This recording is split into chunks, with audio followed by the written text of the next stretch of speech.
नमस्कार साथियों। Welcome back to target UKSSC. आज जो मैं आपके लिए क्लास लेके आया हूँ वो आपकी कौन सी होगी? पीवाईक्यू की क्लासेस होगी। इसमें जो आपके जो पुराने पेपर होंगे उनके क्या मैं एमसीक्यू आपको कराऊंगा जो आपके पिछले एग्जाम में पूछे गए।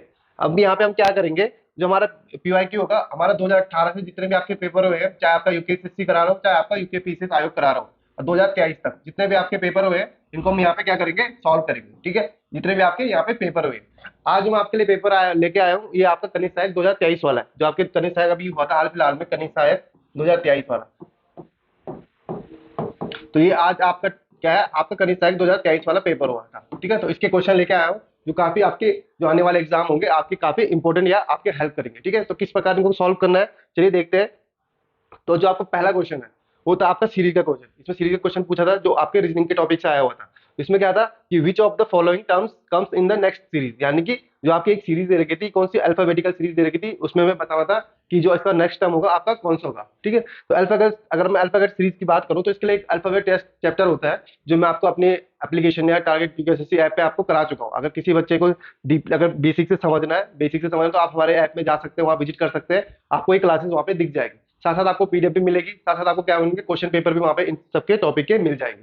ठीक है, चलिए आपका टाइम वेस्ट ना करके शुरुआत करते हैं इस क्वेश्चन को। उससे पहले मैं थोड़ा सा आपको एक टेबल दिखा देता हूँ जो इसकी होती प्लेस वैल्यू वाली, किसकी, अल्फाबेट की। तो आप इसे देख सकते हैं यहाँ पे। आपने अगर पहले पढ़ा हो तो कोई दिक्कत नहीं होती, जिसने अभी नया नया बच्चा है तो वो क्या करता है, थोड़ा सा कंफ्यूज होता है कि प्लेस वैल्यू होती क्या है। उससे मैं थोड़ा बता देता हूँ। जैसे आपको नॉर्मली आपने छोटे में पढ़ा होगा, ए एक पे आता है। ठीक है, ABCDEFG क्या होता है, ये आपके अल्फाबेट होते हैं। कितने होते हैं आपके टोटल, कितने होते हैं, 26 होते हैं। ठीक है, ये कहाँ से स्टार्ट होता है, ये आपके लेफ्ट से स्टार्ट होता है, लेफ्ट टू राइट, यानी कि दाएं बाएं से, बाएं से कहाँ आते हैं, आपके दाएं साइड आपके चलते हैं। ठीक है, अल्फाबेट ABCDEFGH। ठीक है, तो अब इसमें पूछता है कि आर की प्लेस वैल्यू बताइए। तो आपको क्या करना था, इनको लर्न करना होता है। ठीक है, या फिर आपको कहीं स्ट्रिक के माध्यम से, या फिर आप जैसे आप नंबरिंग करते हो किसी भी माध्यम से आप इनको सॉल्व कर सकते हो या याद कर सकते हो। ठीक है, मैंने क्या करा है, इनको आपको जितने भी हमारे क्लासेस देखते हैं उनमें मैंने इनको याद कराया है। कैसे याद कराया है, ट्रिक के माध्यम से या फिर कुछ की किसी भी कॉन्सेप्ट या किसी भी चीज से मैंने इनको याद कराया हुआ है। तो आप चाहे तो देख सकते हो क्लासेस। ठीक है, साथ साथ अब क्या होता है कि कभी कभी क्या करता है वो अल्फाबेट को राइट टू लेफ्ट कहता है, यानी कि उल्टा कर देता है। उल्टा यानी कि शुरुआत कहाँ से कर लेता है, जेड से कर लेता है। जेड से करता है तो क्या होता है, तो जेड का नंबर क्या होता है, एक हो जाता है। ए का नंबर क्या हो जाता है आपका, 26 हो जाता है। ठीक है, तो इस प्रकार क्या होता है, यहाँ पे चेंजेस आते रहते हैं। ठीक है, तो यहाँ पे थोड़ा यहाँ पे गलत होता है, यहाँ पे बी और यहाँ पे ए हो जाना था। ठीक है, तो यहाँ पे 25 और ये 26 हो जाना है। इसी प्रकार क्या करता है, कभी कभी क्या करता है सीरीज में अपोजिट पूछ लेता है कि एच का अपोजिट क्या है, एच का अपोजिट, जी का अपोजिट, एफ का अपोजिट। तो ये क्या है, सब अपोजिट है। ठीक है, ये चीज मैं आपको बेसिक में क्लास क्लास में करा चुका हूँ, चाहे तो आप वहाँ। चलिए अब करते हैं अपनी क्वेश्चन की शुरुआत। तो सबसे पहले इसमें अगर मैं वाई की प्लेस वैल्यू की बात करूं तो वाई की प्लेस वैल्यू क्या होती है, एक चीज आपको याद रखनी है यहाँ पे। तो वाई की प्लेस वैल्यू 25, ई की कितनी होती है, ई की होती है 5, और डी की कितनी होती है 2। ठीक इसी प्रकार डब्ल्यू कितनी होती है 23, एफ की आपकी 6 और डी की आपकी 4।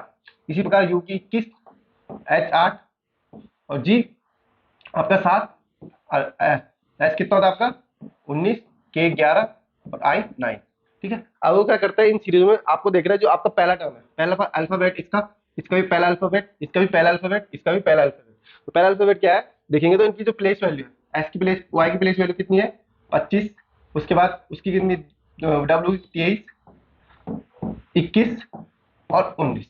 ठीक है, तो अगर आप इसे देखेंगे तो ये क्या हो रहा है, सीरीज में क्या हो रहा है, डिक्रीजिंग ऑर्डर स्टार्ट हो रहा है। डिक्रीजिंग यानी कि पहले 25 था, अब कितना माइनस हो गया 2, फिर कितना माइनस हुआ 2, फिर अगर हम देखें यहाँ पे डब्ल्यू 23 2। ठीक है, अब क्या हुआ यहाँ पे -2। तो इस प्रकार क्या हो रहा है, ये -2 का क्या हो रहा है, डिक्रीजिंग हो रहा है। इसके बाद क्या होगा, माइनस फिर से 2 हो जाएगा, तो कितना आ जाएगा यहाँ पे 17 आ जाएगा। अगर मैं 17 पे कहूँ तो 17 पे किसकी प्लेस वैल्यू होती है, 17 की अगर मैं प्लेस वैल्यू की बात करूँ, अगर मैं दिखाऊं तो 17 पे अगर आप देखेंगे राइट टू लेफ्ट। ठीक है, तो 17 पे अगर आप देखेंगे तो क्या होता है आपका, 17 पे क्या होता है यहाँ पे क्यू होता है। तो इस टाइप में ये पूछता है, तो 17 पे क्या होता है आपको क्यू होता है। आपको क्या करना है, ये यहाँ पे याद करना है। ठीक है, तो 17 पे क्या होता है आपका क्यू होता है। क्यू क्या है यहाँ पे, ऑप्शन नंबर ए में है। ठीक है, सबसे पहले यहाँ पे क्यू आएगा, तो क्यू ऑप्शन नंबर ए में है, बी में है, सी में नहीं है, तो ये ऑप्शन आपका हट जाएगा और ऑप्शन डी में है। ठीक है, तो अब बचते हैं आपके पास 3 ऑप्शन। अब क्या करना है, जो दूसरा टर्म है, दूसरा अल्फाबेट है, जैसे ई है, ई की प्लेस वैल्यू मैंने आपको बताई थी 5। ठीक है, 5, इसी प्रकार एफ की 6 और एच की 8 और इसी प्रकार के की कितनी आपकी 11। आपकी 4 प्लेस वैल्यू थी इनको। ठीक है, अब इसको देखिए, इसमें कितना प्लस हो रहा है, +1, इसमें +2, इसी प्रकार इसमें +3। तो इसके बाद जो होगा कितना होगा, एक का क्या हो रहा है इसमें इंक्रीजमेंट होता है, तो इंक्रीमेंट कितना होगा, अब यहाँ पे 3 की जगह क्या आ जाएगा आपका 4 आ जाएगा, तो 4 आ जाएगा, तो 11 4 15, तो 15 पे क्या होता है आपका, 15 पे हो जाता है आपका ओ, क्या होता है ओ, तो ओ किस ऑप्शन में, ऑप्शन नंबर ए में, ऑप्शन ए में क्या है आपका ओ है, तो इस प्रकार हमारा आंसर क्या हो जाएगा, ऑप्शन नंबर ए क्या हो जाएगा, इस क्वेश्चन का राइट आंसर हो जाएगा। ठीक है, चाहे तो आप लास्ट वाला चेक कर सकते हैं, 2, इसकी बात करूं मैं, 2 4 7 और 9, 2 4 7 9, तो कितना, 2 का डिफरेंस, फिर 3 का डिफरेंस, फिर कितने का डिफरेंस, फिर 2 का डिफरेंस, अब इसके बाद कितना आएगा, 3 का डिफरेंस, तो 3 ये कितना, 9 9 और 3 आपका 12, 12 पे क्या आता है आपका एल आता है, तो क्या हो जाएगा हमारा क्यू ओ एल हमारा आंसर हो जाएगा। चलिए चलते हैं अपने नेक्स्ट क्वेश्चन पे, एक बार इसको याद कर लेना, जो मतलब पहले बार देख रहे हैं तो उनको एक बार लर्न कर देना अच्छे से। ठीक है, चलिए देखते हैं आपका दूसरा क्वेश्चन, ये था आपका कनिष्ठ सहायक में, ये भी क्या आता है 2023 में आपका पूछा गया था, ये फिर से रीजनिंग का क्वेश्चन था, ये किससे था, डायरेक्शन से था, कहां से, डायरेक्शन से पूछा गया था, डायरेक्शन वाले चैप्टर से। ठीक है, इसको कैसे सॉल्व करना था देखते हैं। तो सबसे पहले इसने क्या कहा था कि कंसीडर द फॉलोइंग स्टेटमेंट, यानी कि आपको एक स्टेटमेंट दे रखी है, उसको क्या करना, कंसीडर करना था। देयर आर 6 विलेजेस, कितने विलेजेस थे, 6 विलेजेस थे आपके। ठीक है, ये चीज आपको याद रखनी है, A B C D E F तक। उसके बाद क्या था, उसने कहा जो एफ है 1 kilometre to the west of D, तो वेस्ट के डी में कौन सा आपका एफ था 1 किलोमीटर दूरी पे। फिर B is the 1 kilometre, B is 1 kilometre to the east of E, तो यानी जो ई के ईस्ट में कौन था, बी था कितना 1 किलोमीटर। इसी प्रकार जो ए था, A is the 2 kilometre to the north of E, यानी कि नॉर्थ ऑफ ई, यानी ई के नॉर्थ में कौन था आपका, एक ए था 2 किलोमीटर पे। इसी प्रकार C is the to the east of A, यानी कि सी था जो ए के ईस्ट में था कितना 1 किलोमीटर। इसी प्रकार जो आपका डी था, डी 1 किलोमीटर था टू दी साउथ ऑफ ए, ए के किसमें साउथ में कितना था 1 किलोमीटर था। तो हमें बताना था तो विच ऑफ द थ्री, मतलब 3 villages are in the line, तो क्या हुआ कि हमें बताना है कि यहाँ पे 3 विलेजेस कौन से हैं जो एक ही लाइन में है। चाहे तो आप यहाँ पे हिंदी में पढ़ सकते हैं। चलिए ठीक है, कितने गांव थे, सबसे पहले हमें 6 गांव याद रखने। ठीक है, 6 गांव में पता है। अब उसने कहा जो एफ है, जो एफ है आपका वो कहाँ है, डी के पश्चिम में है, डी के पश्चिम में आपका क्या है, आपका एफ है। ठीक है, डी के पश्चिम में क्या आपका एफ हो जाएगा। अब आगे क्या कहा उसने, कितना 1 किलोमीटर, 1 किलोमीटर कहाँ है पश्चिम में आपका, 1 किलोमीटर आपका एफ हो जाएगा। इसी प्रकार क्या करा उसने, जो बी है वो ई के पूरब में है। ठीक है, जो बी है वो क्या है, ई के पूरब में है, कितना, बी के पूरब में है कितना 1 किलोमीटर, तो बी यहाँ पे हो जाएगा 1 किलोमीटर आपका ये हो जाएगा। ठीक है, अब वो क्या कह रहा है, उसके बाद कह रहा है जो ए है ई के नॉर्थ में, तो ए के नॉर्थ में कौन है आपका ए है। ठीक है, ई के नॉर्थ में कौन हो जाएगा आपका, यहाँ पे 1 किलोमीटर मान लीजिए, अभी इसके बीच में कोई संबंध नहीं है। ठीक है, तो एक ए के नॉर्थ में 2 किलोमीटर कौन है आपका, 2 किलोमीटर आपका ए है। ठीक है, आगे देखते हैं, फिर जो 2 किलोमीटर ए है, उसके बाद सी जो है इस ए के पूरब में 1 किलोमीटर है, सी 1 किलोमीटर क्या है आपके पूरब में, 1 किलोमीटर किसके ए के, तो ये हो गया आपका। ठीक है, अब वो कह रहा है जो डी है, जो डी है आपका, अगर आपका डी की बात करें, डी है जो आपका, डी कितना ए के दक्षिण में 1 किलोमीटर, ए के दक्षिण में, यानी कि अगर मैं बात करूं डी की, ए है ए के बिल्कुल दक्षिण में आपका 1 किलोमीटर, कितना 1 किलोमीटर। ठीक है, तो आपको याद रखना कितना है, यहाँ पे 1 किलोमीटर क्या है आपको, ए से 1 किलोमीटर दूर पे क्या है आपका डी है, 1 किलोमीटर दूर पे ये भी होगा। ठीक है, क्योंकि टोटल कितना था आपका 2 किलोमीटर था। ठीक है, अब वो कह रहा है जो जो 3 गांव है वो एक पंक्ति में है, कौन से 3 गांव एक पंक्ति में, अगर आप देखेंगे तो यहाँ पे डी है, यहाँ पे ए है, इस क्या था डी से पश्चिम में कौन था आपका एफ था, कितना 1 किलोमीटर, तो 1 किलोमीटर दूरी पर एफ था। ये पूछ रहा है कि जो 3 गांव है उस पंक्ति में कौन से हैं, 3 गांव पंक्ति में देखेंगे तो अगर हम देखें ए, ए के नीचे 1 किलोमीटर पे आपका डी है, फिर 1 किलोमीटर नीचे आपका कौन सा है ई है, तो तीनों क्या है हमारे एक ही लाइन में, क्या है तीनों एक ही लाइन में, तो हमारा जो आंसर हो जाएगा ऑप्शन नंबर ए क्या हो जाएगा, इस क्वेश्चन का राइट आंसर हो जाएगा। चलिए चलते हैं अपने नेक्स्ट क्वेश्चन पे। ये भी क्वेश्चन आपका निश्चय 2023 में पूछा गया था, ये आपका मैथ्स का क्वेश्चन था सीपीएमपी से रिलेटेड। ठीक है, किससे रिलेटेड, आपका सीपीएमपी से रिलेटेड 2023 में यहाँ पे पूछा गया था। ठीक है, 2023, तो ये क्वेश्चन काफी अच्छा था, बहुत सारे बच्चों ने गलत किया, क्योंकि दो सारे जो उत्तराखंड के जब भी तैयारी करते हैं तो क्या होता है थोड़ा मैथ बैकग्राउंड से कम होते हैं, क्या होता है आर्ट बैकग्राउंड से होते हैं, तो ऐसे क्वेश्चन वो नहीं कर पाते हैं। ठीक है, तो मैं थोड़ा सा आपको थोड़ा इसके वो बता देता हूँ बेसिक सीपीएमपी वैसे होता क्या है। ठीक है, अगर मैं बात करूँ सीपीएमपी की, जनरली आप क्या करते हैं, कभी भी आप दुकान पे जाते हैं तो सबसे पहले आप क्या करते हैं, सबसे पहले आप किसी भी चीज को लेते हैं तो उसमें क्या होता है आपका एक मार्क प्राइस होता है। ठीक है, उसी में क्या होता है कॉस्ट प्राइस, कॉस्ट प्राइस यानी कि क्रय मूल्य, क्रय मूल्य बोले तो क्रय मूल्य किसको बोलते हैं, क्रय मूल्य हो गया आपका जो भी आपका सामान बना है, जो भी आपका जैसे आपकी बुक बनी है उसमें कुछ पेजेस होंगे, कुछ उसमें टाइप होगा, तो जितने भी उसका खर्चा आया जितना भी उसका खर्चा है उसे क्या बोलते हैं, हमें कॉस्ट प्राइस बोलते हैं, या उसे हिंदी में क्या बोलते हैं, क्रय मूल्य बोल देते हैं। इसी प्रकार एक टर्म हो आती है आपकी एसपी। एसपी क्या होता है, इसको बोलते हैं सेलिंग प्राइस, यानी कि विक्रय मूल्य। विक्रय मूल्य यानी कि जो भी दुकानदार आपको बेचता है वो क्या करता है, वो आपको सेल करता है, तो सेल करता है तो इसको क्या रखते हैं, सेल विक्रय मूल्य या एसपी, सेलिंग प्राइस। तो ये तीन टर्म होती है, ठीक है। अब इन तीन टर्म में क्या होता है, इन तीन टर्म की बात करें, देखो जो आपका एमपी होता है उस पर क्या होता है, जो एसपी होता है, अगर मैं बात करूं सीपी, एसपी और एमपी, ठीक है, ये तीन चीज होती है। तो जो सीपी होता है, सीपी क्या होता है, आपका कॉस्ट प्राइस, ये आपका सेलिंग प्राइस और ये आपका मार्क प्राइस। तो जो आपका क्या होता है, मान लीजिए सीपी आपका 100 रुपए था, ठीक है, इसमें क्या करा उसने, आपके 20% यहाँ पे बढ़ा दिया, सीपी पे 20% बढ़ा दिया, तो इसका जो मार्क प्राइस कितना हो जाएगा आपका, 120 रुपए हो जाएगा, ठीक है। पहले 100 रुपए था, 20% बढ़ा दिया, तो कितना हो गया आपका मार्क प्राइस, 120 रुपए हो गया। अब आपकी जो बुक है वो कितने की होगी, 120 रुपए की होगी। इसी पे क्या करता है आपको दुकानदार, क्या करता है आपको डिस्काउंट देता है। तो आपको याद रखना है, जब भी डिस्काउंट मिलेगा किस पे मिलेगा, डिस्काउंट मिलेगा हमेशा एमपी पे, तो याद रखना डिस्काउंट हमेशा एमपी पे मिलेगा, ठीक है। जो एसपी पे होगा, एसपी और सीपी के बीच क्या संबंध बनेगा, एसपी और सीपी के बीच क्या संबंध बनेगा, देखो 120 रुपए था उसकी मार्क प्राइस, उसने क्या करा कि इस पे 10% का डिस्काउंट दे दिया, किस पे, 120 पे। तो 10% देंगे तो कितना हो जाएगा, इसके एक तो 10% हो जाएगा आपका 12 रुपए, कितना हो जाएगा 12 रुपए, तो 12 रुपए किस पे, 120 पे, तो कितना हो जाएगा ये टोटल आपका 108 रुपए, 108 रुपए हो गया। उसे कितने में पड़ी थी बुक, आपको पड़ी थी, इसको पड़ी थी 100 रुपए में, उसने बेची कितने में आपको, 108 रुपए में। तो टोटल प्रॉफिट कितना हुआ, अगर हम प्रॉफिट की बात करें तो 8 रुपए का क्या हो गया, यहाँ पे सीधा सा प्रॉफिट हो गया है, ठीक है। तो ये तीन चीज होती है जिनके बीच क्वेश्चन को घुमाता है, ठीक है। ये को चीज हमें क्वेश्चन में हमें पूछी गई है। एक दुकानदार था, ठीक है, एक दुकानदार एक कमीज के वास्तविक मूल्य, यानी कि उसका जो वास्तविक मूल्य कितना था, 975 रुपए, ठीक है, उसको बढ़ाकर 20% बढ़ा देता है, कितना 20% बढ़ाकर क्या कर लेता है, उसको उस पर एमपी कर देता है, यानी मार्क प्राइस पर लिख देता है। फिर वो क्या करता है, उसी मार्क प्राइस पे क्या करता है, वो 20% 12% की छूट देकर उसे भेज देता है, किसको, कमीज को। जबकि वो क्या करता है, एक पैंट, यानी कि कमीज के साथ वो पैंट भी करता है, जिसका वास्तविक मूल्य कितना था आपका, 1200 रुपए था, उस पर क्या करता है 10% का लाभ पर बेचता है, यानी कि आपको क्या करता है, सीधा आपको 10% लाभ पर बेच देता है, 1200 रुपए की लेता था, 10% लाभ में बेचकर उसे कर देता है, प्रॉफिट कमा देता है 10% का। फिर दुकानदार के दोनों में कुल कितना आपका लाभ कमाया, हमें बताना है कि दुकानदार ने टोटल दोनों पे कितना लाभ कमाया। सबसे पहले हम कमीज की बात करेंगे यहाँ पे।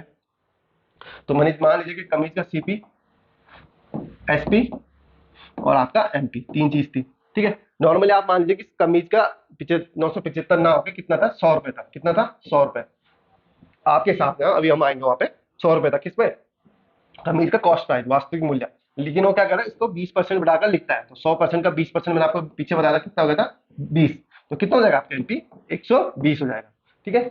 अब 120 हो गया, अब उसने यहाँ पे क्या करा, जो 120 है आगे फिर क्या करा उसने, 120 पर उसे 12% की छूट देकर बेच दिया। अब क्या करा था, इसमें क्या करेगा वो डिस्काउंट देगा, कितना, कितनी की छूट दी उसने, 12%, कितने की 12%। तो 12% की जब छूट देगा 120 में, तो आपका कितना होगा, मैं बात करूं यहाँ पे 120 में 12% कितना होगा आपका, तो कितना हो जाएगा आपका 12%, यहाँ पे 12% निकालेंगे, 120 का 12%, ठीक है, 12/100, तो इससे जीरो कट जाएगा, 12 12 की 144/10, तो 12 12 की 144/110, तो कितना हो गया, 10 अगर हम दशमलव लगाएंगे तो कितना हो जाएगा 14.4, कितना 14.4 आपका निकल के आ जाएगा। तो इतने का क्या करता है डिस्काउंट देता है, ठीक है, इतने का डिस्काउंट देता है।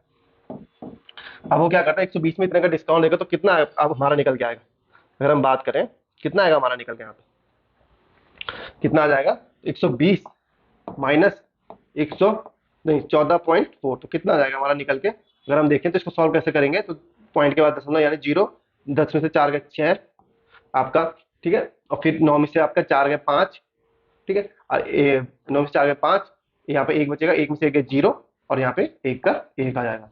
तो कितना हमारा बचा, जब हमारा 120 में से 14.4 घटेगा तो कितना आ जाएगा हमारा 105.6, ये क्या हो जाएगा हमारा एसपी होगा, जिस मूल्य पे वो किसी बुक को या किसी कमीज को बेचेगा। लेकिन जो हमारा एक्चुअल आपका वास्तविक सीपी था कितना था आपका, अगर वास्तविक सीपी की बात करें तो कितना था 975, कितना था 975, 100 का अगर हम बात करें यहाँ पे देख लेते हैं, ठीक है, 100 यूनिट की वैल्यू कितनी थी हमारी 975 के बराबर थी। तो एक यूनिट बराबर कितना होगा, एक यूनिट यानी एक की वैल्यू कितनी आएगी 975/100, ठीक है। यहाँ पे हमने ऐसा क्यों किया, देखो हमने अपने हिसाब से माना था 100 रुपए, लेकिन जो एक्चुअल वैल्यू कितनी थी 975 रुपए थी। ये हमने इसलिए किया कि कैलकुलेशन थोड़ा आपकी इजी पड़ जाए, ठीक है, इजी पड़ जाए। अब देखो अब जिस एक यूनिट की वैल्यू निकालेंगे तो दशमलव जीरो से दशमलव लगेगी, दशमलव ये आ जाएगी, तो एक यूनिट की वैल्यू हो जाएगी 9.75 कितनी 9.75 हमारी क्या आ जाएगी, एक यूनिट की वैल्यू हो जाएगी। ठीक है, लेकिन हमें ये देखना है कि इसने कमीज पे कितना प्रॉफिट कमाया। इस हमारे हिसाब से कितना कमाया इसने, 100 पे था और 105.6 पे इसने बेचा, तो कितना का प्रॉफिट कमाया, 5.6, 5.6 रुपए का यहाँ पे उसने प्रॉफिट कमाया। लेकिन एक्चुअल में कितना कमाया, इससे क्या करना है हमें, जो हमारे एक यूनिट की वैल्यू आई थी कितनी आई थी आपकी 9.75, तो हमें क्या करना है, इससे इंटू कर देना। क्यों कर देना है, क्योंकि हमारी जो एक्चुअल वैल्यू थी हमारी 975 थी, ना कि हमारी 100 रुपए थी। ठीक है, तो हमारी एक यूनिट की वैल्यू कहाँ से आई थी, 9.75 आ गई थी। ठीक है, अब यहाँ पे थोड़ा सा स्पेस की दिक्कत है, लेकिन इसको आप लिख देना, नोट डाउन कर देना। ठीक है, अब क्या करना है यहाँ पे 9.75 इंटू 5.6। ठीक है, अगर हम इसका इंटू करेंगे तो आपको काफी टाइम लग जाएगा। ठीक है, काफी टाइम लग जाएगा। आपको क्या करना है, देखो ऑप्शन देखना, ऑप्शन क्या है, 164, 174, 150, 180, यानी काफी दूर दूर है। तो काफी दूर दूर है तो क्या कर सकते हैं आप, जो ये 975 है, 975 का आप मान लीजिए 9.75 का आप क्या कर दीजिए 9.75, यानी कि 10 के आसपास है, 10 के आसपास, बिल्कुल 10 के आसपास है। ठीक है, तो हमें क्या करना है, इसको 10 मान लेना है यहाँ पे कैलकुलेशन इजी करने के लिए। ठीक है, आपको पता है कि मैंने क्या करा है, 10 माना है। ठीक है, तो 10 माना यानी 10 से थोड़ा कम होगा, क्योंकि एक्चुअल में 10 है नहीं। ठीक है, 10 से थोड़ा कम होगा 5.6, तो 5.6 जब इंटू करेंगे तो कितना हो जाएगा 56, यानी कि 56 से थोड़ा सा कम होगी, क्या होगी 56 से थोड़ा सा कम होगी। तो हमें एग्जैक्ट वैल्यू नहीं पता है, लेकिन हमें इतना पता है कि हमारा 56 के आसपास ही हमारा आंसर बनेगा, यानी 55 भी आ सकता है, 54 भी आ सकता है। ठीक है, तो कितना हो जाएगा 56 हो जाएगा यहाँ पे। तब क्या करना है, अब इसको आगे करना है, आगे क्या करना है, अब देखना हमने किस चीज का, आपका पैंट का। तो आपको याद रखना कमीज पे कितना प्रॉफिट कमाया हमने, 56 रुपए का। ठीक है, 56 रुपए से थोड़ा सा कम होगा। ठीक है, कितना हो जाएगा 56 रुपए हमने कमीज पे कमाया। अब आते हैं पैंट पे, तो पैंट का जो सीपी था, पैंट का सीपी था आपका 1200 रुपए, कितना 1200 रुपए। इसने क्या करा, इसी पे अपने प्रॉफिट कमाया। तो 1200 पे कितना प्रॉफिट कमाया इसने, ये कह रहा है कि कितना का, आपका 10% का लाभ कमाया। कितने का कमाया 10%, यानी 1200 का अगर हम करें बात, 1200 का 10% कितना होता है, 1200 का 10%, जीरो से जीरो कटी, यहाँ से ये कटा, तो कितना आ गया आपका 120 रुपए। तो ये यहाँ से कितना रुपए कमाया इसने लाभ, आपका 120 रुपए यहाँ से उसने कमाया। कहाँ से, पैंट से 120 रुपए उसने पैंट से कमाया। शर्ट से कितना कमाया था, 56 के आसपास, यानी 56 से थोड़ा सा कम, 56 से थोड़ा सा कम यानी कितना हो रहा है, 6 और 5 2 7 और 176, 176 के आसपास कोई ऑप्शन है हमारा, 176 के आसपास देखें तो हमारा एक ही ऑप्शन बचता है 174 वाला। क्यों, क्योंकि देखो मैंने ये कहा था जो 56 था, 56 से थोड़ा छोटे वैल्यू आ गई, क्योंकि हमने क्या लिया था 10 लिया था, हमारा कितना था वैसे वो करने के लिए इंटू करने के 9.75 था। ठीक है, तो हमारा जो आंसर बन जाएगा इसका ऑप्शन नंबर बी हमारा क्या हो जाएगा, यहाँ पे आंसर हो जाएगा। चलिए चलते हैं अपने नेक्स्ट क्वेश्चन पे। ठीक है, अभी देखिए ये भी आपका मैथ्स का क्वेश्चन है। ठीक है, ये भी आपका मैथ्स का क्वेश्चन है, टेम्परेचर औसत का। ठीक है, थोड़ा सा पहले मैं आपको एवरेज समझा देता हूं। एवरेज क्या होता है, नॉर्मली जब आप क्या करते हैं, जब भी आपके 5 सब्जेक्ट हैं, ठीक है, आपने 10th में पढ़ा होगा, या 10th में आपके जो 5 सब्जेक्ट होते हैं, जैसे हिंदी मैथ, हिंदी हो गया, मैथ्स हो गया, ठीक है, आपकी क्या होगी, इंग्लिश होगी, आपकी एसएसटी होगी, और आपकी क्या होगी, लास्ट में आपकी आर्ट होगी, या कुछ भी हो गया। ठीक है, आपके 5 सब्जेक्ट है। अब इसमें आपके कितने नंबर है, 100 में से आपके आपके मान लीजिए आपके 10 नंबर का पेपर था। ठीक है, 10 नंबर में से आपके 10 आ गए, इसमें भी कितने आ गए, 10 में से 5 आ गए, इसमें से 10 में से आपके इसमें भी 5 आ गए, और इसमें भी कितने आ गए आपके एसएसटी में 10 आ गए, और इसमें आर्ट में भी आपके 10 आ गए। ठीक है, तो ये इनके अपने नंबर है, कितने आपके, इसके सबके अपने अपने सब्जेक्ट के नंबर है। अगर मैं इन सब का एवरेज पूछूं आपको, इन सब का एवरेज, तो एवरेज क्या होगा, एवरेज की डेफिनेशन क्या होती है, यानी कि औसत। तो क्या होता है, जितने भी आपके वो है इन सबका क्या हो जाएगा, सम, इन सबका सम हो जाएगा। तो मान लीजिए Hindi plus English, maths, SST और आर्ट, ठीक है, यहाँ तक आपका ऐड हो जाएगा। बट जितने आपके कितने कितने सब्जेक्ट आपके पूछे गए, 1 2 3 4 5, तो कितने सब्जेक्ट है 5, तो कुल सब्जेक्ट कितने हमारे पास 5, तो उससे क्या कर देना हमें, इसमें भाग दे देना है। तो आपको एक चीज याद रखनी है, सबका सम प्लस जितने भी आपके सब्जेक्ट है या कुछ भी है, तो उनसे क्या कर देना, आपको भाग कर देना। तो यही क्या होता है, हमारा एवरेज होती है, कुल संख्या बटे कुल संख्या, जितने भी आपका सबका सम उसके बटे कुल संख्या। ठीक है, तो आपको ये चीज यहाँ पे याद रखनी है। ठीक है, अब चलते हम अपने क्वेश्चन पे। तो ये बोल रहा है किसी शहर का मार्च महीने ठीक है, गर्मी का महीना था, उसमें जो प्रथम 4 दिन यानी एक पहला दिन, दूसरा दिन, तीसरा दिन, चौथा दिन। तो मान लीजिए पहला दिन हमारा क्या था, मंडे, दूसरा दिन हमारा ट्यूसडे, तीसरा दिन हमारा वेडनेसडे, चौथा दिन हमारा थर्सडे।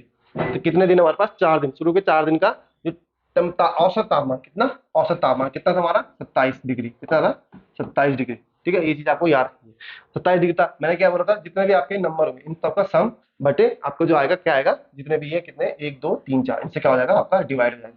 जब डिवाइड होगा, अब देखो यहाँ पे तो डिवाइड हो रहा है, लेकिन जब यहाँ जाएगा तो इससे क्या हो जाएगा आपका इंटू हो जाएगा, क्या हो जाएगा यहाँ पे इंटू हो जाएगा, यानी मल्टीपल हो जाएगा। तो इससे मल्टीप्लाई करेंगे तो कितना आ जाएगा यहाँ पे 4 आ जाएगा। ठीक है, 4 आ जाएगा। इसी प्रकार उसने क्या करा, आगे देखो आगे उसने कहा कि इसके दूसरे तीसरे चौथे और पांचवें दिन का औसत कितना है। दूसरे तीसरे चौथे पांचवें दिन का औसत कितना है आपका 30 है। तो हमें क्या करना है, दूसरे दूसरे दिन क्या था हमारा ट्यूसडे, तीसरे दिन हमारा वेडनेसडे, चौथे दिन हमारा थर्सडे, पांचवें दिन हमारा क्या हो जाएगा फ्राइडे हो जाएगा। तो हमारे 5 दिन हो जाएगा। तो इनका औसत कितना था हमारा 30 डिग्री था। तो 30 डिग्री था, फिर से इसे क्या करना है 4 से डिवाइड करना है। जब हम 4 से डिवाइड करते हैं तो यहाँ लाएंगे तो क्या हो जाएगा, ये 4 से इंटू यहाँ पे हो जाएगा। ठीक है, अब ये क्या करना है, आगे क्या कह रखा है इसने? आगे कह रखा है जब पांचवें दिन, अब फिर क्या करेगा, यहाँ तो 30 डिग्री था, अब क्या कह रखा है इसने आगे, यदि प्रथम और पांचवें दिनों का तापमानों का अनुपात, अनुपात कितना था 3:4 था। तो दूसरे तीसरे चौथे दिन का औसत तापमान हमारा यहाँ पे कितना होगा, ये चीज हमें यहाँ पे बतानी है। तो देखो अब क्या करना है यहाँ पे, अगर आप देखेंगे तो जब भी आपको ऐसा चीज बनेगा तो आपको क्या करना है, देखना है कि यहाँ पे कुछ कट रहा है। हाँ यहाँ पे कट रहा है। सबसे पहले हमें क्या करना है, इसे सबको, इस वाली जो सेकंड वाली इक्वेशन हमारी, एक फर्स्ट इक्वेशन हमारी है, सेकंड हमारी ये है, इसको क्या करना है सबको माइनस कर देना। तो दोनों साइड में माइनस करेंगे तो ये भी माइनस हो जाएगा, ये भी माइनस हो जाएगा, ये भी माइनस हो जाएगा, ये भी माइनस हो जाएगा। ठीक है, अब देखो ये भी क्या है टी है, प्लस टी और माइनस टी आपस में कट जाएंगे। ठीक है, डब्ल्यू, अब प्लस डब्ल्यू माइनस डब्ल्यू आपस में कट जाएंगे, फिर प्लस टी और फिर आपका क्या कर देंगे, थर्सडे आता है कहाँ पर, थर्सडे यहाँ पे कट जाएगा। जो हमारा लास्ट में बचेगा, आपका बचेगा मंडे माइनस फ्राइडे, ये हमारा लास्ट में बचेगा। इक्वल टू क्या हो जाएगा, ये -30 है। ठीक है, तो 27 × 4 कितना होता है आपका 108, 27 × 4 108 माइनस 30, 30 × 4 कितना हो जाता है 120। तो अब जब इसे यहाँ पे माइनस करेंगे तो कितना आ जाएगा हमारा, तो माइनस के हमारा आ जाएगा 12, कितना आ जाएगा -12 आ जाएगा। ठीक है, तो ये चीज आपको याद रखना है, ये मंडे माइनस फ्राइडे क्या आ रहा है हमारा, मंडे माइनस फ्राइडे हमारा आ रहा है -12। ठीक है, लेकिन हमारा जो एक्चुअल इसमें क्या करेगा, यहाँ पे देखो पहला यानी कि मंडे और पांचवा यानी कि फ्राइडे, दोनों का अनुपात, अनुपात यानी कि 3:4, 3:4 यानी कि मंडे यानी मान लीजिए 3 है, फ्राइडे मान लीजिए 4 है, तो इन दोनों का अनुपात दे रखा है आपको कितना 3:4 -12। अब इसमें से इसको घटाएंगे तो -1 बचेगा, -1 और -12, तो ये क्या आ जाएगा माइनस से माइनस कर जाएगा। तो हमारा जो एक्चुअल 1 यूनिट की वैल्यू कितनी आ गई यहाँ पे 12 आ गई। ठीक है, ये चीज आपको याद रखनी, 1 यूनिट की वैल्यू 12। ठीक है, अब आते हम पहले इक्वेशन क्या थी हमारी, Monday plus Tuesday plus Wednesday plus Thursday equal to हमारा था 27 × 4, ये हमारी पहली इक्वेशन थी। इसमें क्या करना है, अब यहाँ से हमें कौन सा दिन निकालना है, तीसरे चौथे पांचवें दिनों का क्या निकालना है, हमें औसत तापमान निकालना है। ठीक है, तो औसत तापमान निकालना है, सबसे पहले क्या हो जाएगा यहाँ पे, तो ये मंडे है, तो मंडे का क्या देखेंगे वैल्यू देखेंगे, तो मंडे की वैल्यू हमारी कितनी देर की, तो 3 देर की, 3 देर की 1 यूनिट की वैल्यू हमारी कितनी आई 12, तो 3 × 12, 3 × 12 हो गया, प्लस ये ऐसे रहेगा Tuesday Wednesday Thursday equal to 27 × 4, 27 × 4 हो जाएगा। ठीक है, अब क्या करना है, जो आपका आएगा Tuesday plus Wednesday plus Thursday, ये कितना हो गया 108, 27 × 4 108 -36, तो 12×3 = 36। ठीक है, तो ये क्या हो जाएगा, यहाँ से यहाँ प्लस था तो यहाँ क्या हो जाएगा माइनस हो जाएगा, तो इसमें से इसको घटाएंगे तो कितना आ जाएगा 108 -36, यहाँ पे कितना आ जाएगा हमारा 72 आ जाएगा। तो इन तीनों दिनों का टेम्परेचर कितना था हमारा, टोटल टेम्परेचर कितना था हमारा इन तीनों दिनों का 72 था। लेकिन हमें यहाँ पे क्या निकालना है, हमें यहाँ पे एवरेज निकालना है। तो एवरेज निकालना, तो मैंने क्या बताया था आपको, जितने भी आपके दिन होंगे या कुछ भी संख्या होगी तो उससे क्या करते थे डिवाइड कर लेते थे। ये कितना है आपके 3 है, 1 2 3, तो क्या हो जाएगा यहाँ पे 3 से डिवाइड होगा कितना को 72 को, तो 72 को जब हम 3 से डिवाइड करेंगे 24 आपके कितना हो जाएगा 72 हो जाएगा। तो जो हमारा हमारा एवरेज आएगा इन 3 दिनों का कितना आ जाएगा, इन 3 दिनों का एवरेज कितना आ जाएगा हमारा 24 यहाँ पे आ जाएगा। ठीक है, तो इस तरह से आपको इस क्वेश्चन को सॉल्व करना था। चलिए अब चलते हैं अपने नेक्स्ट क्वेश्चन पे। ठीक है, अब इसे देखिए, ये भी आपका मैथ्स का क्वेश्चन है, ये एक परमुच्चय समुच्चय का क्वेश्चन है। ठीक है, इसमें तो थोड़ा सा आपको थोड़ा दिक्कत होगी, लेकिन मैं आपको थोड़ा बेसिक बता देता हूँ। इसमें क्या होता है, नॉर्मली अगर मैं बताऊँ, आपका दोस्त है, ठीक है, आपका दोस्त ए है, एक आप हो बी। ठीक है, अगर मैं बात करूं, अब जैसे आपके क्या है, आपको दो चीजें, आप एक क्रिकेट है एक वॉलीबॉल है। ठीक है, एक वॉलीबॉल है, अब क्या है, ये मान लीजिए दो क्लासेस है, एक ए बी क्लास है एक बी क्लास है। अब दो दो क्रिकेट हो रहा है, एक क्रिकेट हो रहा है एक वॉलीबॉल हो रहा है। लेकिन जो ए क्लासेस वाले बच्चे हैं उसमें से कुछ बच्चे क्या करते हैं, जिनको क्या है वॉलीबॉल पसंद है, केवल क्या वॉलीबॉल पसंद है। कितने बच्चे, मान लीजिए आपके 5 बच्चों को सिर्फ वॉलीबॉल पसंद है, ए वाले को। ठीक है, इसी प्रकार जो बी वाले हैं उनमें से केवल क्या है, जो 7 बच्चे हैं आपके क्या खेलते हैं, सिर्फ क्रिकेट खेलते हैं। क्या खेलते हैं आपके, क्रिकेट खेलते हैं। लेकिन कुछ इन दोनों में एक दो बच्चे, 2 3 बच्चे ऐसे हैं जो क्या है क्रिकेट भी खेलते हैं और वॉलीबॉल भी खेलते हैं। तो वो कहाँ पे आ जाएंगे, जो आपके कॉमन वाला पॉइंट होगा।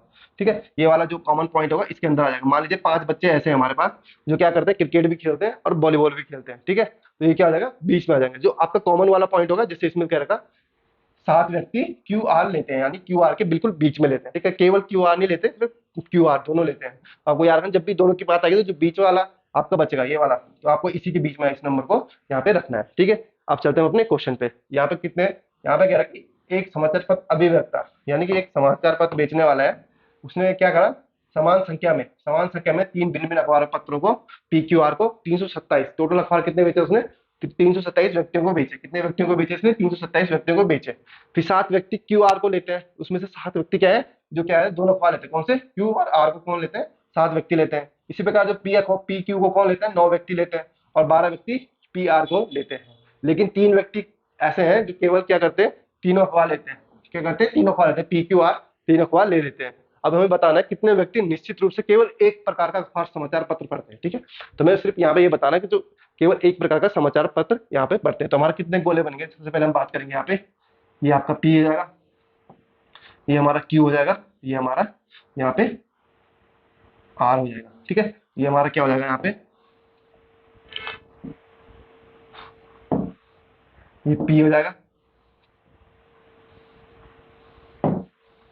ये हमारा क्या हो जाएगा, P हो जाएगा, ये हमारा Q हो जाएगा, ये हमारा R हो जाएगा। ये हमारे 3 समाचार पत्र हो गए। उसमें सबसे पहले जो लाइन है, आपको सबसे पहले लाइन देखिए, इसने कहा कि यहाँ पे समान संख्या में, कितने, समान संख्या में तीनों भिन्न भिन्न अखबार समाचार पत्र बेचते हैं। टोटल व्यक्ति कितने हैं, 327। सबको क्या करना है, समान व्यक्तियों में बेचना है, यानी समान जो अखबार है सबको समान में बेचना है। तो कितने अखबार को बेचना है, 3 अखबार को। 3 से क्या कर देंगे, यहाँ पे डिवाइड कर देंगे। 3 से डिवाइड करेंगे तो पर अखबार कितने होंगे, तो एक 3 कम 3, यहाँ पे 27, यानी 1 जीरो आएगा, 7 या 9 या 27। तो टोटल अखबार, यानी मैं बात करूं पी कितने अखबार बिकेंगे आपके, 109 अखबार। यहाँ पे इसी प्रकार क्यू के कितने बिकेंगे, 109 अखबार, और इसके भी कितने बिकेंगे, 109 अखबार। तो तीनों में क्या होंगे, समान बचेंगे। यहाँ पे उसने कहा समान संख्या में 3 भिन्न भिन्न समाचार पत्रों को यहाँ पे बेचा जाता है। ठीक है, अब क्या करना है, यहाँ पे तो इतना हो गया। अब आगे क्या कह रहा हूँ, देखो 7 व्यक्ति QR को लेते हैं, 7 व्यक्ति क्या आते हैं, QR को लेते हैं। Q और R को कितने व्यक्ति लेते हैं, यहाँ पे 7 व्यक्ति लेते हैं। 7 व्यक्ति का अगर मैं बताऊँ QR का कॉमन कौन सा है, आपको दिख रहा होगा, ये वाला QR का यहाँ पे कॉमन हो रहा है। Q और R का कॉमन हमेशा सिर्फ QR है, सिर्फ QR कह रहा हूँ। तो QR आपका ये हो जाएगा। ठीक है, पूरा आपका QR कॉमन हो जाएगा 7। ठीक है, आगे क्या कह रहा हूँ, जो 9 है, 9 क्या करते हैं, PQ को भी लेते हैं। 9 क्या है, PQ, ये आपका PQ हो जाएगा 9। अब यहाँ पे आगे क्या कह रहा हूँ, जो PR है, PR यानी कि ये वाला P और R। ठीक है, PR क्या करते हैं, 12 होते हैं। तो 12 क्या होता है, दोनों अखबार लेते हैं, 12 P और R भी लेते हैं। और सिर्फ 3 व्यक्ति ऐसे जो तीनों लेते हैं। तीनों का कॉमन कौन सा हो जाएगा हमारा, अगर मैं तीनों कॉमन की बात करूँ, हमारा जो ये वाला पार्ट है, ये तीनों में कॉमन हो जाएगा, ये वाला। ठीक है, ये वाला कॉमन हो जाएगा। यहाँ पे कितने व्यक्ति आएंगे, हमारे 3 व्यक्ति आ जाएंगे। ठीक है, जो 3 अखबार यहाँ पे लेंगे। अब 3 अखबार ये हो गए। अब हमारे जो 2 अखबार वाले पढ़ने वाले कितने थे, 7 थे। तो 3 तो ये हो गए। तो यहाँ पे कितना बचेगा, यहाँ पे हमारा 4 बच जाएगा। कितना बच जाएगा, 4 बच जाएगा। इसी प्रकार यहाँ पे 3 तो तीनों लेते हैं। अब यहाँ पे कितने टोटल कितने पढ़ते हैं, पी और क्यू, P और R कितने पढ़ते हैं, टोटल 12 पढ़ते हैं। तो यहाँ पे कितना आ जाएगा आपका, 9 आ जाएगा। ठीक है, तो यहाँ पे भी ऐसे हो जाएगा, 9 तो टोटल थे, लेकिन 3 तो बीच में आ गए, जो तीनों पढ़ते, तो कितना बच जाएगा, यहाँ पे 6 बच जाएगा। अब हमारे अखबार डिस्ट्रीब्यूट हो गए हैं। लेकिन अभी देखो हमारे कितने अखबार बेचने में, 109 अखबार बेचने हैं। कितने, 9 अखबार बेचने हैं। तो अब देखो ये क्या, जो हमारा P वाला गोला है, चलो हम P वाले गोले की बात करेंगे। अब देखेंगे इसमें कितने अखबार है, 6, 3, 9 और 9 18। 18 अखबार हमने बेच दिए। हमें कितने बेचने अभी, 109। तो केवल क्या होंगे, 18 इसमें से माइनस करेंगे। तो 18 माइनस करेंगे तो कितना आ जाएगा, ये 9 में से 19 में से 8 गए, आपका कितना बच जाएगा, 9 में से 1 गए, 9 में से 8 गए 1, और 10 में से 1 गए 9। तो 91 ऐसे होंगे, यानी 91 व्यक्ति ऐसे होंगे जो केवल क्या करते हैं, सिर्फ P अखबार पढ़ते हैं। क्या पढ़ते हैं, सिर्फ P अखबार। आपको ये चीज याद नहीं, कितने अखबार, कितने बच्चे, सॉरी कितने व्यक्ति हैं, 91 व्यक्ति ऐसे हैं जो क्या करते हैं, सिर्फ P अखबार पढ़ते हैं। इसी प्रकार हमें क्या करना है, हमें Q का निकालना है। अब Q का निकालते हैं, Q में देखेंगे 6, 3 और 4, 6 प्लस 3 प्लस 4, 6, 3, 9 और 4, 9 और 4 13। 13 अखबार ऐसे हैं जो मतलब P भी पढ़ता है, Q भी पढ़ता है, तीनों मिक्स करते हैं। लेकिन हमें क्या निकालना है, हमें केवल निकालना है, केवल क्या पढ़ते हैं, जो सिर्फ Q अखबार पढ़ते हैं। तो 9, 109 माइनस आपका 13, तो 109 माइनस 13 कितना हो जाएगा, 9 में से 3 गए 6, 10 में से 1 गए 9। तो 96 व्यक्ति ऐसे होंगे जो सिर्फ क्या पढ़ेंगे, आपका Q अखबार पढ़ेंगे। इसी प्रकार हम देखें R को, तो R का क्या हो जाएगा, तो कितना हो जाएगा यहाँ पे। अब R में बात करते हैं, तो 109 माइनस देखें कितना करना है, 9 प्लस 3 12, 12 4, 12 4 आपका कितना हो जाएगा, आपका 16। 16 इसमें से माइनस कर देंगे, तो 9 में से 6 गए 3, और 10 में से 1 गए 9। तो 93 ऐसे होंगे जो केवल क्या पढ़ेंगे, आपका Q अखबार यहाँ पे पढ़ेंगे। ठीक है, अब चलते हैं हम अपने क्वेश्चन पे। ये आपका क्या बन गया, आपका एक ग्राफ बन गया, जिससे आपको कभी भी, अब क्या होगा, आप कोई भी टर्म पूछेगा आप बता देंगे। अगर मैं पूछूं आपको जो केवल पी क्यू अखबार पढ़ते हैं आप बताएंगे 96 में, जो केवल जो पी और आर पढ़ते हैं वो कितना हो जाएंगे, 9 हो जाएंगे। ठीक है, ये चीज आपको यहाँ पे देखना है। ठीक है, अब क्या करना है, क्वेश्चन पे आना है। तो क्वेश्चन में कह रहा है कि कितने व्यक्ति निश्चित रूप से केवल एक अखबार, कितना, केवल एक प्रकार का अखबार देखेंगे। तो एक प्रकार का अखबार यानी कि पी केवल एक प्रकार का अखबार है, तो कितने, उसमें से 91 जो सिर्फ क्या करते हैं, पी पढ़ते हैं। फिर इसी प्रकार क्यू अखबार वाले कितने हैं, 96 है। और इसी प्रकार हमारा आर अखबार वाले कितने हैं, 93 है। इन तीनों को सम हो जाएगा कितना, 9 और 3, 6 3 9, 9 और 1 10। ठीक है, 9 दूनी 18, 9 3 27 और 1 28। यानी 280 व्यक्ति हमारे पास ऐसे होंगे जो केवल क्या पढ़ते हैं, सिर्फ एक अखबार पढ़ते हैं। कितना अखबार पढ़ते हैं, सिर्फ एक अखबार पढ़ते हैं। तो हमारा क्या आंसर हो जाएगा, ऑप्शन नंबर सी हमारा इस क्वेश्चन का आंसर हो जाएगा। ठीक है, अब चलते हैं हम अपने नेक्स्ट क्वेश्चन पे। ये भी आपका मैथ्स का क्वेश्चन है। ठीक है, ये पेपर काफी हार्ड आया, तो बहुत सारे बच्चों ने यहाँ पे आपके रीजनिंग के पार्ट या इसको मैथ्स भी बोल सकते हैं, मैथ्स का पार्ट यहाँ पे सॉल्व नहीं कर पाए थे। ठीक है, ये कह रहा है, अब यहाँ पे देखिए, व्यक्ति के एक कैंप में 42 दिनों का भोजन उपलब्ध था। माने कि आप कुछ व्यक्ति थे, माने यहाँ पे इसमें व्यक्ति नहीं दिए, कुछ व्यक्ति यहाँ पे एक्स मान लीजिए, उसमें कितने दिन का भोजन उपलब्ध था, 42 दिन। तो खाना कितना मील था हमारे पास, टोटल कितना मील था हमारे पास, कितना, इतना एक्स इंटू 42 दिन। तो हमारे पास कितना भोजन था, इतना भोजन था। लेकिन क्या होता है, 10 दिन बाद, 10 दिन पश्चात क्या होता है, 300 व्यक्ति यहाँ पे कैब में और आ जाते हैं। यानी तो पहले तो एक्स व्यक्ति थे, ठीक है, उसमें से क्या हो जाता है, 300 और आते हैं, यानी कि 300 इसमें और ऐड आ जाते हैं। ठीक है, 300 और ऐड आ जाते हैं। तो इस कारण क्या होता है, इस कारण क्या होता है, जो भोजन है वो क्या हो जाएगा, जल्दी खत्म हो जाएगा। क्या हो जाएगा, भोजन जल्दी खत्म हो जाएगा। तो भोजन कितने दिन में खत्म हो जाता है, केवल 24 दिन में यहाँ पे समाप्त हो जाता है। कितने दिन में, 24 दिन में समाप्त हो जाता है। तो पूछ रहा है जो मूलतः कैब में जो शुरुआती में व्यक्तियों की संख्या कितनी थी। तो हमें बताना जो शुरू में व्यक्ति थे वो कितने थे, यानी हमें यहाँ पे एक्स की वैल्यू निकालनी है। तो सबसे पहले हम यहाँ पे इक्वेशन बनाएंगे एक। ठीक है, आपको बता दें, टोटल मील कितनी थी हमारे पास, 42 इंटू एक्स, यानी कि 42 इंटू एक्स कितना हो गया, यहाँ पे 42 एक्स हो जाएगा हमारे पास टोटल यहाँ पे मील, यानी टोटल हमारे पास खाना कितना था, इतना हो जाएगा। ठीक है, तो अब क्या करना है हमें, सबसे पहले हमें देखना है कि क्वेश्चन में पहले क्या करा, 10 दिन पश्चात, यानी 10 दिन पहले कितने व्यक्तियों ने खाना खाया। यानी मैं शुरुआत में कहूँ तो कितने कितने व्यक्ति थे हमारे पास, एक्स व्यक्ति थे। कितने थे, एक्स व्यक्ति थे। इन्होंने क्या करा, 10 दिन तक खाना खाया। ठीक है, यहाँ तक कोई दिक्कत नहीं हुई। लेकिन क्या करता है, 10 दिन पश्चात 300 व्यक्ति यहाँ पे और आते हैं, यानी 10 दिन पश्चात प्लस एक्स प्लस 300 कितने हो गए, अब बंदे कितने हो गए हमारे पास, एक्स प्लस 300 हो गए। ठीक है, अब क्या करना है, इसने यहाँ पे बोला है कि तो उसके बाद जब बढ़ जाता है तो केवल खाना कितने दिन चलता है हमारा, उसके बाद सिर्फ 24 दिन चलता है। तो क्या कर देना है, यहाँ पे 24 से इंटू कर देना है। ठीक है, 24 से इंटू कर देंगे। अब हमारे पास जो मील था, टोटल मील कितना था हमारे पास, 42 इंटू एक्स। तो ये क्या हो जाएगा, 42 इंटू एक्स, यहाँ पे क्या हो जाएगा, 42 एक्स हो जाएगा। तो ये हमारी क्या बन जाएगी, एक इक्वेशन बन जाएगी। अब इसे कैसे सॉल्व करना है, देखो, जो आपका वेरिएबल होता है, वेरिएबल वाले वेरिएबल के साथ ही ऐड होंगे या माइनस होंगे, ये चीज आपको याद रखनी है। ऐसे कि 300 में से हमें यहाँ पे माइनस करना है। तो कितना हो जाएगा, ये 10x हो जाएगा, प्लस ये 24 का इंटू होगा तो 24x plus 300x, 300 into 4 equal to 12, sorry 12 24 है,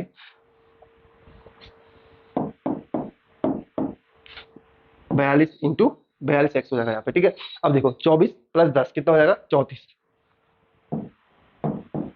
34 एक्स प्लस 300 का हम ऐसे रहने देंगे इंटू 24 इक्वल टू 42 एक्स।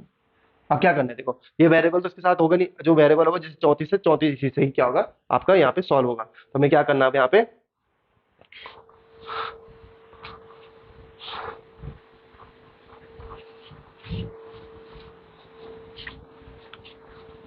तो क्या हो जाएगा यहाँ पे, जो होगा ये 34 कहाँ आ जाएगा आपका, इधर आ जाएगा। जब इधर आएगा तो क्या हो जाएगा, 300 into 24 equal to 42 x minus 34 x, क्योंकि यहाँ प्लस था, यहाँ पे प्लस 34 एक्स था। तो जब इधर साइड आएगा तो क्या हो जाएगा आपका, माइनस 34 एक्स हो जाएगा। तो हो जाएगा कितना, तो अगर हम 42 में से 34 घटाएंगे कितना हो जाएगा हमारा, हमारा 8 एक्स बन जाएगा। तो 8 एक्स बराबर कितना हो रहा है, अगर हम बात करें 8 एक्स बराबर हमारा हो रहा है 300 इंटू 24। तो कितना हो रहा है, 300 इंटू यहाँ पे 24 हमारा क्या हो रहा है, 8 एक्स बराबर हो रहा है। ठीक है, यहाँ पे हमारे 8 एक्स की वैल्यू कितनी आ गई हमारी, 300 इंटू 24। तो 300 इंटू 24 कितना हो गया, 800 हो गया। अब क्या करना है, जो 8 है, 8 को क्या करना है, यहाँ से हम काटेंगे तो कितना हो जाएगा, तो कितना हो जाएगा, 8 या 24, कितना हो जाएगा, 8 या 24। हमारा जो बचा एक्स बराबर, एक्स बराबर कितना हो जाएगा, 300 इंटू 3, क्योंकि ये 3 बचा था हमारा, 300 इंटू 3, तो 300 इंटू 3 कितना हो जाएगा हमारा, 900। तो हमारे पास जो शुरुआत में व्यक्ति थे कितने हो जाएंगे हमारे पास, शुरुआत में व्यक्ति 900 व्यक्ति यहाँ पे हो जाएंगे। ठीक है, 900 व्यक्ति हमारे क्या हो जाएंगे, शुरुआत में हमारे टोटल व्यक्ति यहाँ पे हो जाएंगे। ठीक है, अगर आपको क्लासेस थोड़ा सा अगर आपको दिक्कत आ रही समझने, क्योंकि आप, मुझे पता है कि आप सब क्या है मैथ्स बैकग्राउंड के कम है इसमें बच्चे, तो इसके थोड़ा सा आप एक बार दोबारा से देख लेगा थोड़ा, ठीक है, तो आपको आराम से यहाँ पे इजीली यहाँ पे समझ आएगा, ठीक है। तो ये था आपका करेंट स्टैटिक 2023 का पेपर। उम्मीद करता हूँ ये क्लास आपको काफी अच्छी लगी होगी। अगर आप यूट्यूब में देख रहे हैं तो इसको जरूर कमेंट बताइए कि सर आपको ये मतलब ये क्लास में ये दिक्कत आई या कुछ भी दिक्कत आई तो आप हमें कमेंट कर सकते हैं। अगर आप हमारे टारगेट यूपीएससी एप्लीकेशन में देख रहे हो तो आप वहाँ पे हमें मैसेज के थ्रू बता सकते हैं, सर हम भाई हमें यहाँ पे दिक्कत आ रही है, ठीक है। चलिए मिलते हैं आपको नेक्स्ट लेक्चर में। धन्यवाद।